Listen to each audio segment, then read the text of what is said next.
నమస్కారం ఘంటారావానికి స్వాగతం. ముందుగా ప్రధాన అంశాలు. విశాఖలో ఇంటర్నేషనల్ మీడియేషన్ కాన్ఫరెన్స్ కాసేపట్లో సదస్సుకు హాజరు కానున్న సీఎం చంద్రబాబు.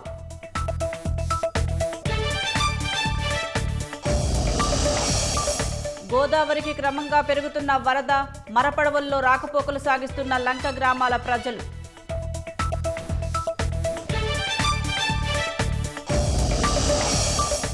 శ్రీశైలం ప్రాజెక్టుకు స్థిరంగా ప్రవాహం, 3 గేట్లు ఎత్తి సాగర్కు నీటి విడుదల.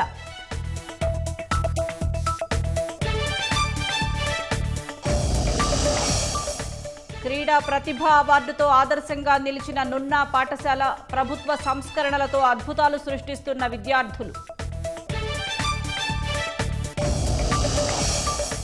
అమెరికాలో పెట్టుబడులు పెట్టేందుకు టెక్ దిగ్గజాల హామీ, భారీగా ఉద్యోగాలు సృష్టించవచ్చన్న ట్రంప్.